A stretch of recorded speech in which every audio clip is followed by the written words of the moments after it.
A family home comes in many shapes and sizes, but at its core, a house becomes a home when it's able to grow with those who inhabit it. South African homes have really come into their own over the last few decades. Generic imitations have made way for modern masterpieces and character-filled spaces. Finest Homes explores some of these creations, talking to the visionaries that's bringing them to life. Join us as we explore some of these spaces, showcasing the interior design, architecture, and landscape design. Today's finest home is perched at the foot of Table Mountain in the exclusive tree-lined neighbourhood that is Hugo Vale. A recently renovated house that plays host to a young family, the homeowner was actively involved in the update of this project. To complement the changes made to the home, Correia was called in to help transform the interior to the family-oriented home we see here today.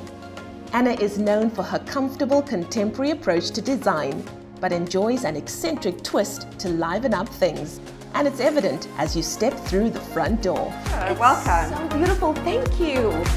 Oh, I'm here for all of this. Look at the wallpaper. Thank you. Lovely. Oh, wow. Anna, I love the antique mirrors as well. I love using mirror in a space.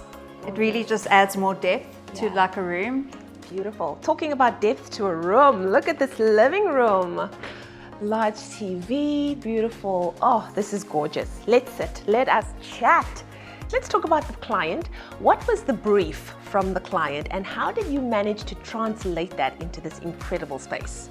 Well, my clients are very well traveled and they've got exceptional taste. They wanted something that was a little bit luxurious, a bit of opulence, but it needed to be contemporary, clean lines, easy living, and something that the whole family could enjoy, and would reflect their personality and their living style. Working with an existing structure, were there any challenges that you faced? I think for this home, the thing is that you have to work within the space that's here. It has great open plan areas. I did find that some of the rooms were smaller than usual, so working in the small spaces could be a bit challenging. One of the challenges for us was that the client really wanted a chandelier over the dining room table. Unfortunately, we weren't able to do this because of the way that the ceiling was already and the bulkheads and the layout of the furniture, it just wasn't going to work. From what I see, the house enjoys a muted color palette. What I love the most is there's all of these interesting pieces of decor, colorful artwork on the wall. Tell us how those added to this home. I always say let's work with a neutral base and then bring in color within your accessories, some decor items, some artwork. And and that's also what the client wanted, is she wanted a little bit of like spontaneity, something that was unexpected. And that's when we brought in all the different elements of color. So let's talk art. In terms of the artwork here, the client already had a few pieces that had been handed down through the family, but we needed more. So we actually consulted with an art curator. Yeah. And I think when it comes to artwork, it's very difficult for me to choose for the client because I find it's a very personal taste. And if you're working with an art consultant, a curator, they can easily pick up on what the client wants and what will be well suited to the home. Now, something that can be seen as art in itself is wallpaper. Not only does it add texture, but it also can be seen as art. What was your take on using wallpaper in this space? So wallpaper, I love, and I love working with different textures and different colors. Maybe it's monotone, and it's always great to have as a feature, especially like we've used in the entrance hall. It is mind-blowing. Tell us more about that concept. Well, for the entrance, we wanted it to obviously be like a dramatic arrival. It's got lots of pops of color, and we thought going for like a charcoal as a background would be really dramatic, not only sophisticated, a bit sexy, and then you've got the beautiful art piece on it with pops of color, and it's got a great texture to it too. As I mentioned at the beginning, I love everything about this space, but we have to speak about the furniture. Everything looks very custom, very bespoke, but it fits together so well. My speciality is doing bespoke furniture, bespoke homes. Everything is made for the client, is made for the space. We choose everything, like from the design to the fabrics, working with the different textures. When we make up furniture, we have prototypes made for the client. We bring the furniture to the client's house. They can sit in it, try it out. We alter it to their comfort. And then I like to layer all the pieces with different types of fabrics and bring, colors into cushions and textures, layer it with some throws. So we don't just stop at doing the soft furnishings when it comes to bespoke. We do cabinet pieces as well. I especially love the black cabinet we did for this room. When you open it, you've got a beautiful touch of red, which is a nice surprise to have. Again, it was just bringing in a bit of drama into the space. Yeah. And then on the big ticket items, we designed a big, beautiful wall unit for my clients. I don't like to see any media equipment, so therefore we hide everything into the unit and all the wiring gets done at the back. And we've done a beautiful mix of oak veneer and a Duco finish. Anna, can you take us through the flow of this beautiful space? The one thing I love about this home is that it does have a beautiful open plan area, leading from the kitchen, which was already existing, onto the dining area, which... Some surprise compared to the stereotypical blue and pink we are so accustomed to. This is a nursery. Oh, wow! Anna, this is gorgeous! Anna, I love this room, from the wall art to the crib, to the fur on the floor, the stuffed toys, and the soft lighting in here. This is absolutely incredible. Take me through the layering of this room. So I'm a big fan of black and white. I love a black and white scheme, and I think it's a great base to work from. Mm-hmm. To introduce some color, we took it from the safari theme. Oh. So you'll see there's like some nice artwork on the wall. Yeah. We got the stuffed toys. We have a bespoke mobile with some color. And yeah, I mean, I think a nursery is a very important room in the home, especially for new moms. And it's a room that has to work. Well, it certainly does work. Were you playing the theme music, I like to move it, while you were doing this room? Because I feel it's very Madagascar in here. Yeah, no, the client was very specific that she wanted it to be a safari look. But I also think it's got to be a room that it's got to be for mom too. Yeah. So it doesn't have to be too childish. Yes. And that's why we've gone for the sophisticated black and white look. And I think when we walked in here, you must have seen my surprise at the wallpaper. I absolutely love it. Take me through the idea behind it. With the wallpaper, because we were going for a sophisticated look, a room for a baby to grow into as a toddler, this is bespoke wallpaper, and I often like to cocoon a space. Yeah. So in this room, I decided to do 2 walls, so almost like corner the room. You mentioned that the wallpaper is bespoke, which I absolutely love. What other custom elements are also in this room? We actually did the compactum as a bespoke piece for the nursery. It's something that I often like to do for nurseries now, because each mom works differently within a nursery. And so I mean, some clients, the height is important to them. Sometimes the length of the unit is important to them, depending on how they're going to work, and storage as well is very good to keep in mind when having your units made up. Anna, what is your top tip for any parents looking to create the perfect nursery? So I think when designing a nursery, I like to step away from a nursery looking too childish or too baby-like. So I think it's nice to create a space in which your baby can grow into as a toddler, into, like they can grow into the space. I also think instead of just purchasing a cot, rather opting for a cot bed, so then your baby can grow into it for the toddler years. And I think with a feeding chair, it's very important to try it out before purchasing it. So from the nursery to the main bedroom, tell me more about the elements used there. So I think for the main bedroom, it was very important for the client that the room was actually a place where they could cocoon and just nestle away into, kind of like a retreat for them to relax at the end of the day. And we went for a more monochromatic scheme there and played with different textures. I love the textures. There was a softness, there was a sophistication. I love the lighting. I love the lighting too. I think it's a great way to play on one's mood as well. And we use like different types of lighting. We've got the hanging lights, the pendants. I love it, and I think it's very sophisticated. And I am loving the use of wallpaper in these spaces. What was the approach with the wallpaper in the main bedroom? Because we were going to create a cocoon space, I thought it was a great idea to wallpaper all the walls. And we went for a texture there. So it's actually like fine threads of linen that have been applied onto a wallpaper, which I absolutely love. Thus adding to the softness of the room. And opulence. So when it comes to giving our viewers one top tip for the incorporation of wallpaper to any space, what would you say? I generally, first of all, don't be afraid to use it. A lot of people are scared of using wallpaper because they think maybe it's too dramatic or too daring, especially if you're going to wallpaper an entire room. But I just like go for it, and if you're a little bit unsure, maybe don't go for such an intense pattern, rather go for more of a textured wallpaper. Stay with us as after the break we sit down with landscape designer Jan Block to talk about the outdoor entertainment area that takes this house to the next level.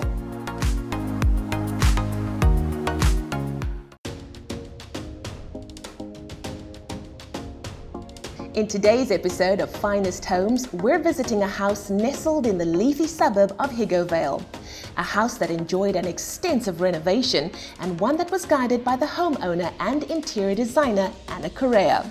It's an exercise in muted tones accentuated by pops of color thanks to vibrant art pieces.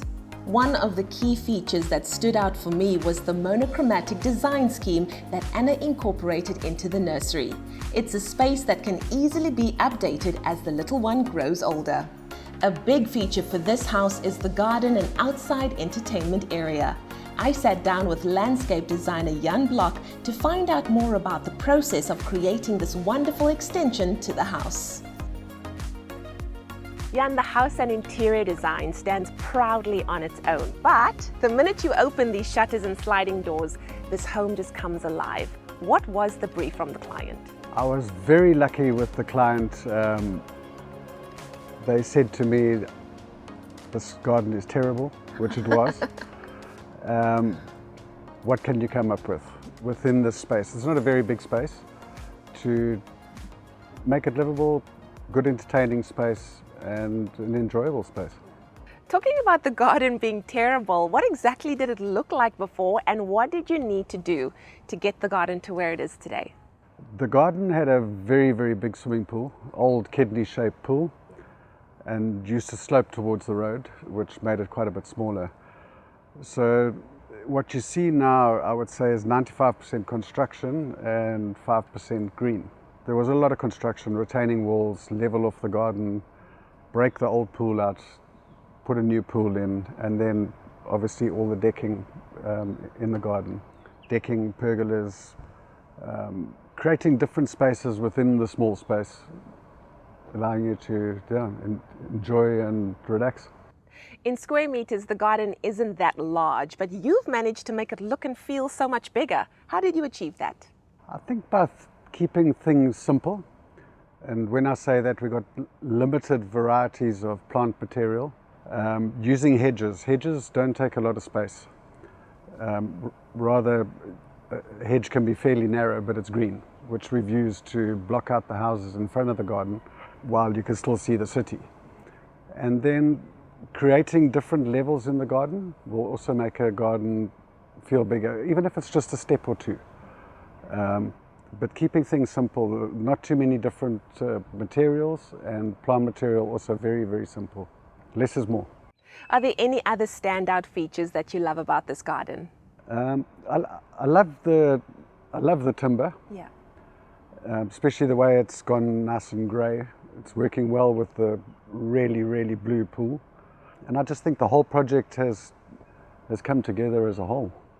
And what is your philosophy when it comes to garden design for a residential property?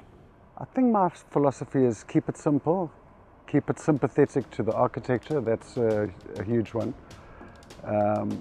You can't put a Japanese garden with a Cape Dutch house. And yeah, make it for you, make it that you can actually enjoy it. Create different rooms. There's a saying that if you can stand and look at the whole garden and you can see the whole garden, you won't walk in it because you don't have to. After the break, I chat to Cynthia Chasteau de Ballion of the Mood Collectives about creating a kid's bedroom with longevity.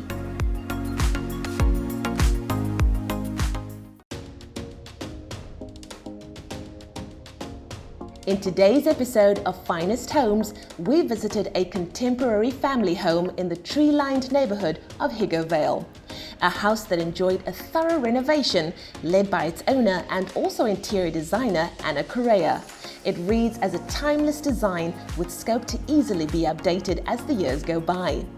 One of the standout features of this home was the monochromatic nursery that could easily transition into a toddler's room and eventually a teenager's den.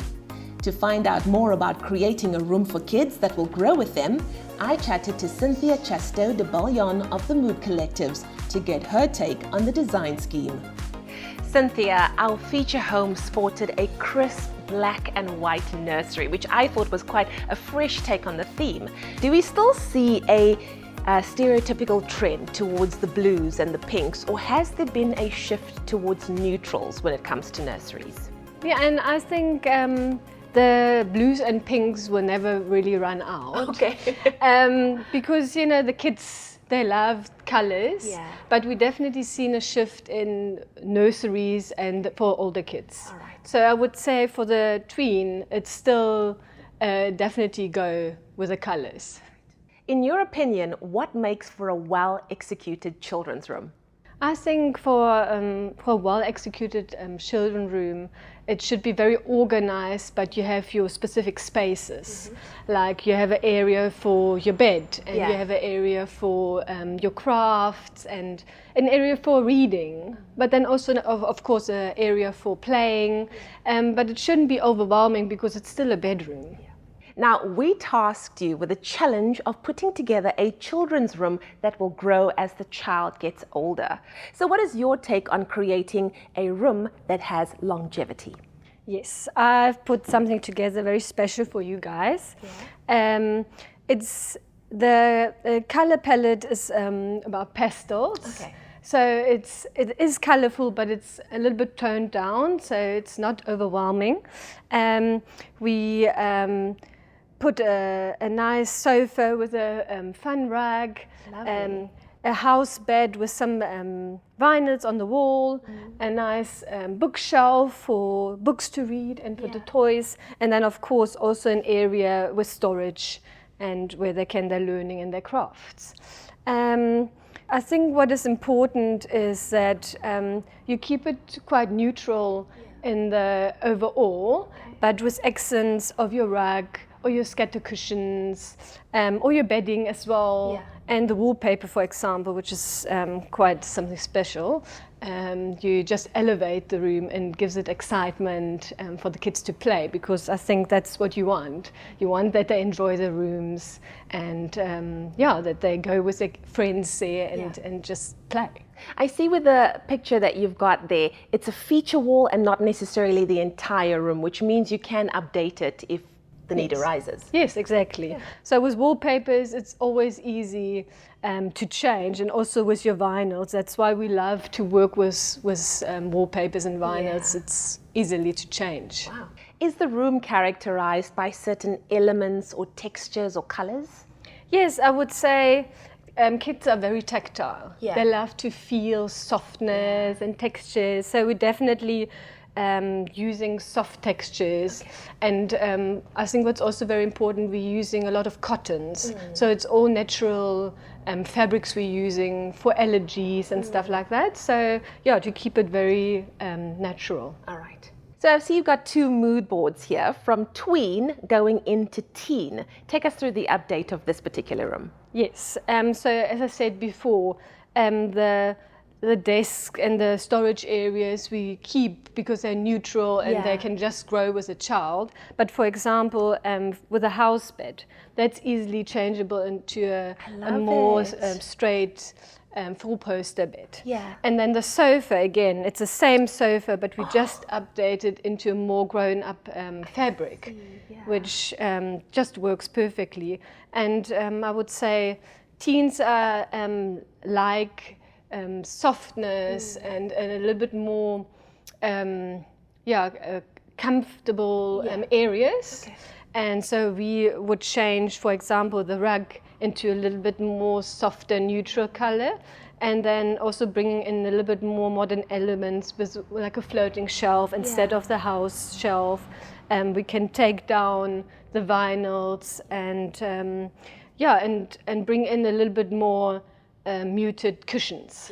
Yeah, and I see even the color is kind of like interchangeable, but still updatable at the same time. Exactly, and I would also say as the child grows, you change from pastels into more, not bolder colors, but stronger, mature colors. Okay. Well, I see that you've got a visual kind of representation here for us. Do you want to take us through what you've prepared for us? Yes. So if we go back to tween, we have the beautiful soft velvet for the sofa, a little bit of pop of color for the cushions. Then you see the wallpaper. It's also again your soft but deep colors, a little bit playful again. And then your natural woods, which make it nice and warm. Yeah. And then an easy wipeable area for your studies and for their crafts. Of course. Yeah. And I am loving this particular color palette. Take us through this. Yes, so that would be the upgrade to teen, Yeah. which you can see here, for example, with a rug, the more natural but very soft and makes it a little bit more luxurious. Yeah.